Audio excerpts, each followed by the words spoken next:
No. Yeah, looking more like the old Steve. Not feeling much like him, though.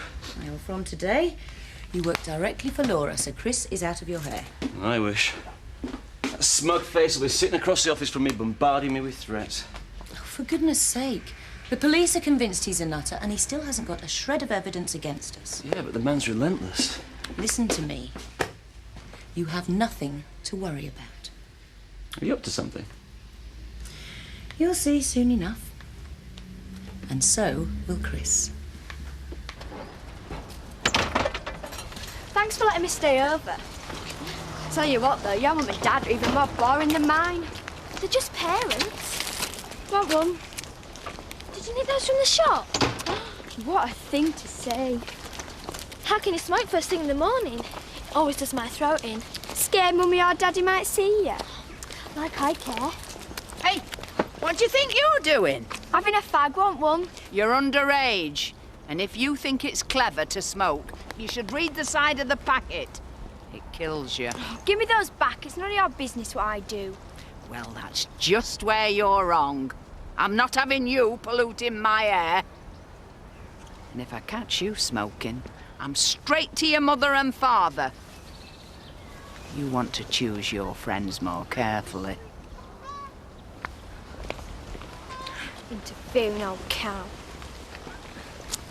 You think you're so hard, but an old granny just come and nick your fags. Shut it. You're gonna make me. Don't tempt me, Hopwood. There you go, Al. Terry, is this all there is? We seem to be low on everything. Oh, cash and carry beckons then. Well, would you do the honours? I'll make you out a list. I went last time. Well, I rather wanted to do the accounts. Well, you'll just have to think again. Drayman just called. He's going to have to make delivery this morning. There's been some mix-up with the rota. I'm sorry, Al, but I'm well and truly tied up. Well, we're practically out of nuts and crisps as well. I could go for you, Grandad. Well, I don't know about that. The cash and carry's over the other side of Houghton. Well, I can drive, lend us your keys, make us a list, and give us your account card. Well, I'm not sure. There's an awful lot to get. I'm not some helpless girlie, Grandad. Well, if you wouldn't mind, it would be a great help. While I was at the cash and carry, would you mind if I picked up a few things just to brighten up my room? Yeah, no, of course not. It is a bit drab in there, isn't it?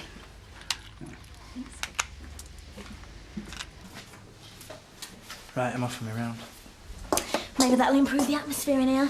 Yeah, sorry, I've been a bit down this morning because my life's a bag of tornadoes. Well, brace yourself, because things are going to get worse.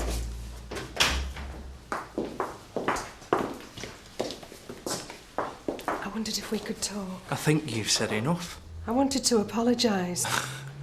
Mother, you never apologise, not unless it's tactical. This is different. I hardly slept last night for worrying. Well, that'll be your conscience doing overtime. You shouldn't have said all them things to Mandy. I'm worried about not being friends with my son. You don't know what it's like, Patrick. The thought of being estranged from your own child, I don't want that. You shouldn't go opening your mouth then. I don't know, it's like every time I turn my back, you pop up and start staring things. Don't talk like that, Patrick. Can we have lunch somewhere and make peace? No, I'm sorry, I'm busy today, Mum. Paddy. All right, I'll meet you in the diner at 1 o'clock. Have a nice morning, Pat. She's up to something. Well, Mr. Marchant, caught you red-handed. What planet are we on this morning, Chris? You break into Laura's computer. Can't wait to tell her. She'll go ballistic. I'm checking stock for her. Oh. Of course you are. And she asked me to give you this memo.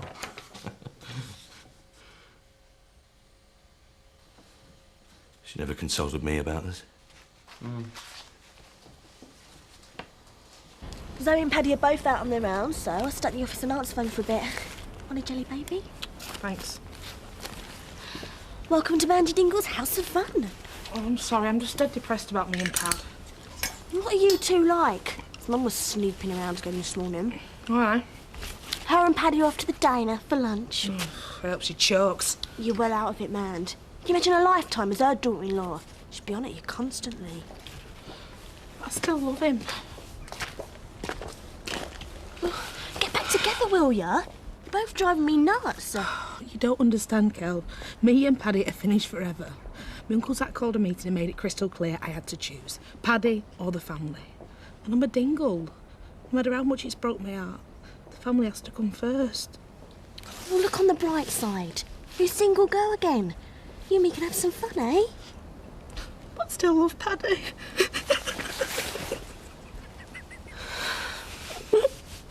Thanks. Are you sure you can spare him? No problem, Letty. Trisha's back from the cash and carry with replenishments. Well, I'm right grateful. The lads forgot to order our soft drinks. Oh, Alan, it's a nightmare over there. And Marlon. Well, we all know about Marlon. But if there's anything else I can do to help... Thanks. I think it's right important we keep things together for Kathy. Small one, please, Alan. Mrs. E, do you happen to know the hospital's visiting hours? All afternoon till 8. Why? I want to go and see Kathy. Look, I know we've had our differences. I still think a lot of her. Oh, guilty conscience, more like. After all the times you've stabbed her in the back. Oh, how we miss the Scold's bridle. I'm sure inside he's not so bad. Give me a scalpel. I'll have a look. Hey, Al. Where do you want your Japanese rice crackers? I didn't order those. Well, if I were you, I'd have a sit down. You got some more surprises coming. Grandad, I've saved you a fortune. Bombay mix. 60 bags for the price of 50. Tricia, this sort of thing doesn't go down well in the wool pack. You're so conservative, Grandad. People like something a bit different these days. Aye, like fireworks. What? I'm planning ahead. It's Halloween and Guy Fawkes soon, and a bumper opportunity for you to pull in the crowds. I'm not a fireworks fan. Look, Tricia, I know you're doing your best, and I don't want to stamp on your enthusiasm, but this just isn't my sort of thing. Well, let me organise a firework barbecue for you. You don't even have to be involved. I'll arrange everything. Oh, well, we'll see. Shall I just take this straight up? What is that? Well, you did say I could get something from my room. Patrick, I'm sure Mandy's a very lively individual, but she's not marrying material. What does that mean? Well, it's obvious she's a bit of a good time girl at heart. How dare you? Anyway, there's not much to worry about on that score because we're split up. I saw you together. I'm telling you, we're split up. Oh, don't lie to me. That's a coward's way out of a problem. You're the only one with the problem because you can't take people as they are. And I'll tell you something, for nothing. The Dingles have got more heart and spirit and lust for life than any of your stupid posh Rotary Club pals put together. How dare you speak to me like that? I'm sorry, but they've shown me genuine love and kindness, and it's about time I started repaying them. Thanks, Mum. You helped me make my mind up. What are you on about? I'm going to do everything in my power to get me and Mandy back together. It's fate, Mum. There's nothing you can do to stop it.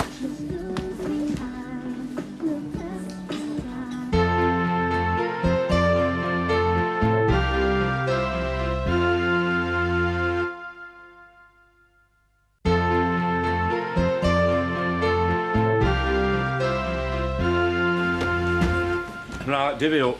Yeah, well, I've only got that. Plonking heck, we've only got enough for a pint and a half. Oh, and I can guess who's going to get the half. Look on the bright side. You might end the day sober for once in your lives. Is it new pub policy to insult valued customers? Well, cheer up, Zach. I'll get you both one in. Hey, twice in a week. Hey, you're not such a bad lass. Well, I know what it's like to be skinned.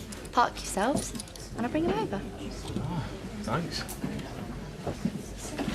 Tricia, we are not a charity. I'll pay for them, Grandad.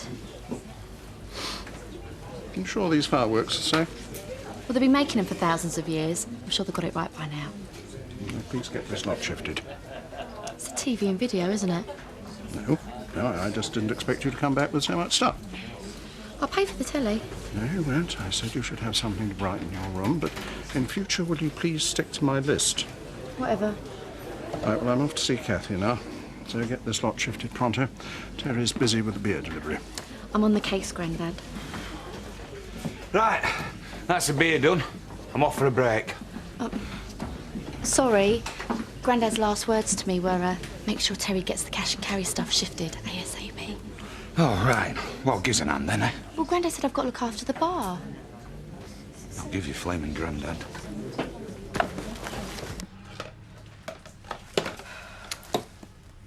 Everything all right? Oh, sorry, I was miles away. Domestic problems. Paddy's still seeing Mandy Dingle, then? Don't even mention her name. It breaks your heart. We put Patrick through a good school, university, and this is how he repays us. Oh, well, I know what you mean. I made sure all my kids have had a very good start in life. Do they thank you? Oh, quite the reverse. I can't think of anyone less suitable for my Patrick than that Dingle girl. He's throwing away his life. Well, I could tell you a few choice tales about that Dingle family. Oh, I'm all ears, Mrs. Windsor. No, call me Viv. Barbara. I want as much ammunition as I can get because there's no way my Patrick's marrying into a bunch of gypsies.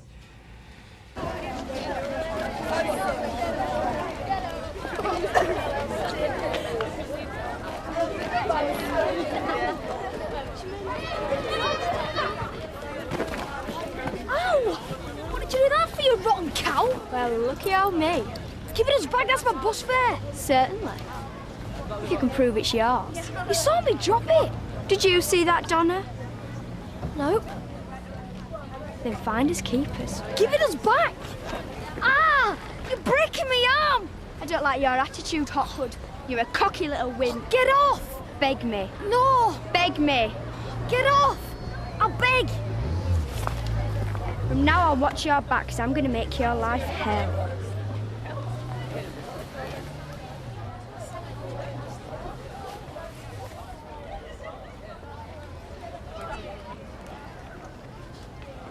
That was a bit rough, wasn't it? I mean, he's only a little kid. Come on, it's just a laugh. Lads think they're so hard and we can show this one is not. Girl power, eh? I know we've had our differences. And I suppose I've tried it on now and again.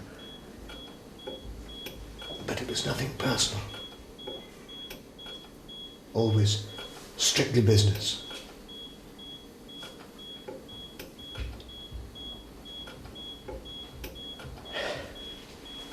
Marlon and his sidekicks are making a right pig's ear of running away. Running the diner. I try to give them some advice. Will they listen? They're not hot business people like you and I, eh?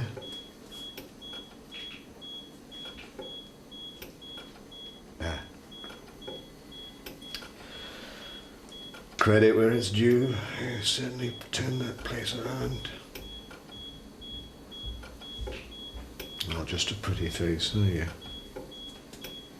Certainly got that. Contrary to popular belief,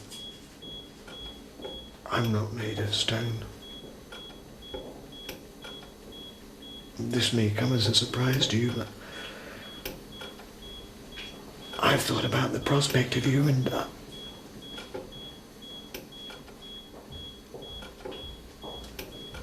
him.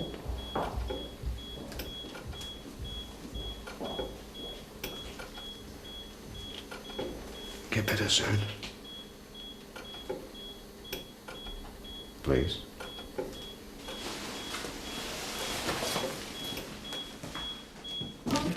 What's your whips? Oh, hello, Rachel. Hiya. Isn't it growing? Yeah.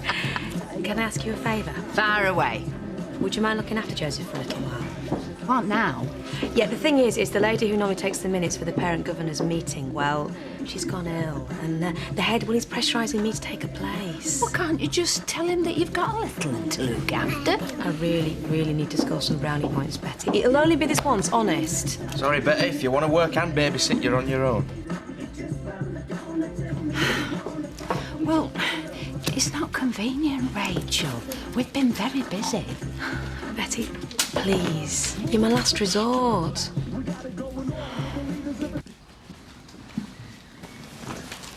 Hey, what time do you call this? I will play footy with my mates. I missed the bus. Yeah, well, you've missed your tea and all. If you want anything, you'll have to make a sandwich. I'm not that hungry. Robert, what's up with him? Dunno. Him and a mate of Dan's were winding each other up all day. He's got yourself a girlfriend, then? No way. It's always the same. The ones you row and fight with, you really got a soft spot for. Well, you've got it wrong. I'm off to get changed. I'm going to go and see Kathy.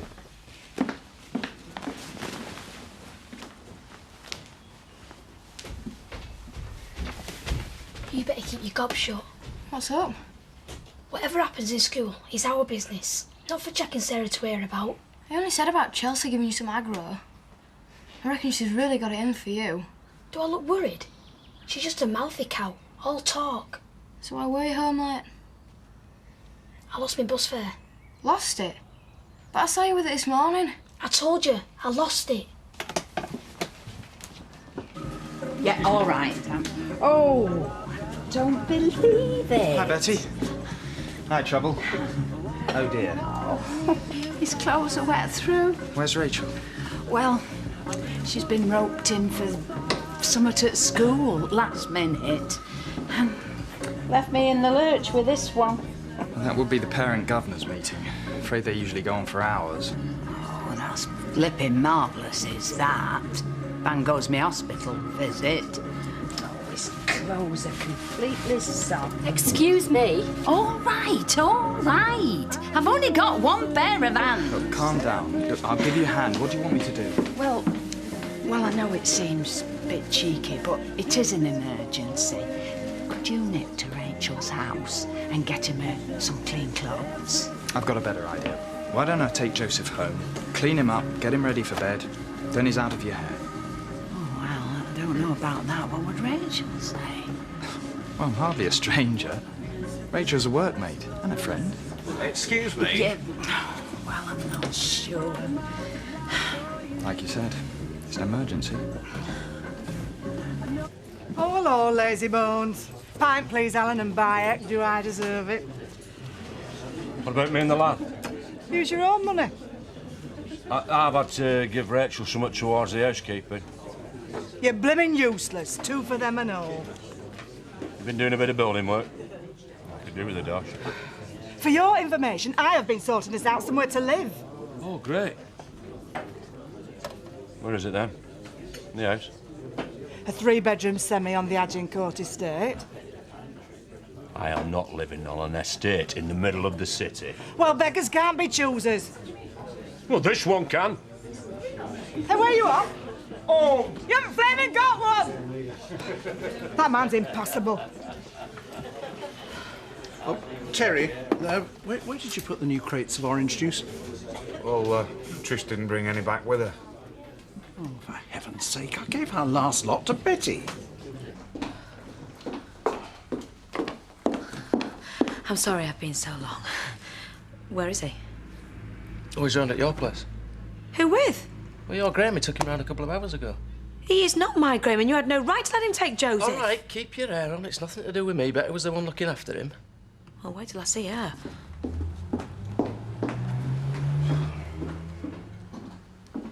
You could at least have consulted me before transferring Marchant.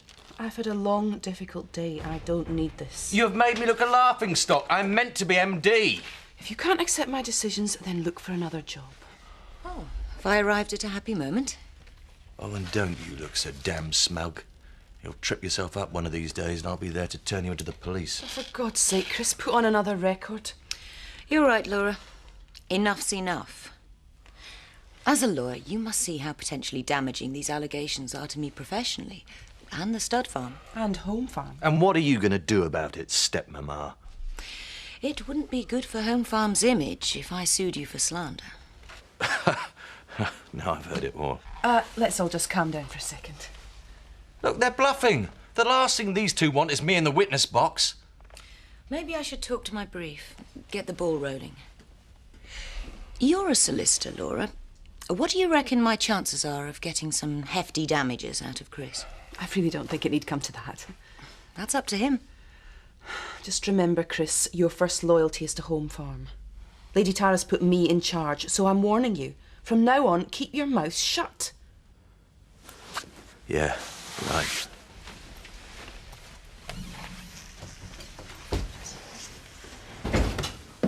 What the hell do you think you're doing? She's asleep. You took Joseph without my permission. The poor chap was stuck in the corner of the diner getting bored and fractious. It was making life a bit difficult for Betty. It was an emergency.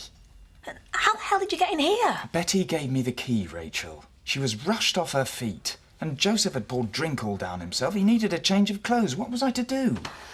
I got to the diner and he wasn't there. And I said that you had him. And I get here and you've made yourself really at home. Look, everything's fine. No, it's not. Joseph is used to being looked after by people who he knows well. Well, don't you trust me? That's not the point. I'm sorry. I know you've put yourself out and I appreciate that. But you must see it from my point of view. I'm sorry if I worried you. But all's well that ends well, eh? How was the meeting? It was like watching paint dry. Put your feet up and I'll make you a drink. Thank you. That'd be nice.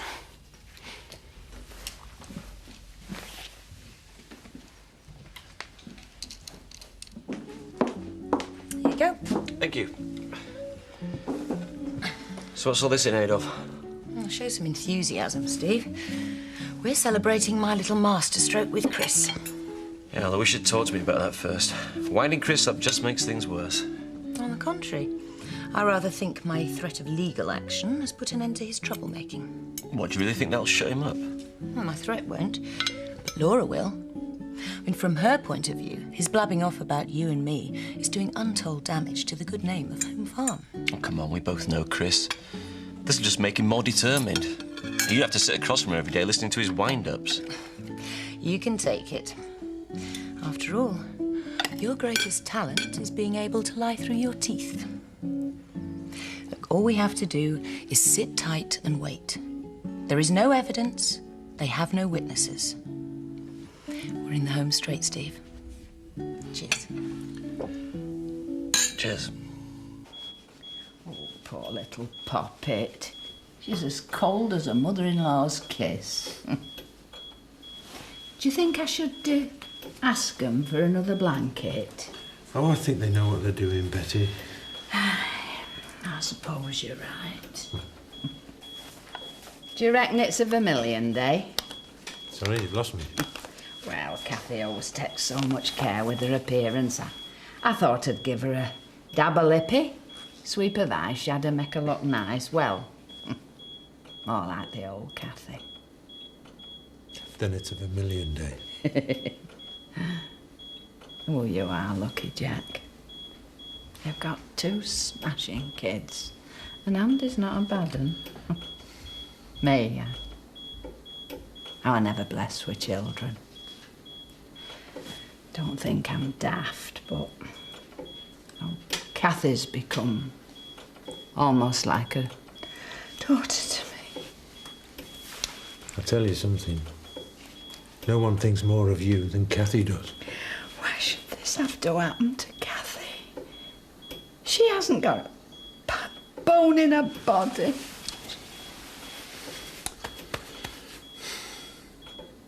Betty? Betty, look.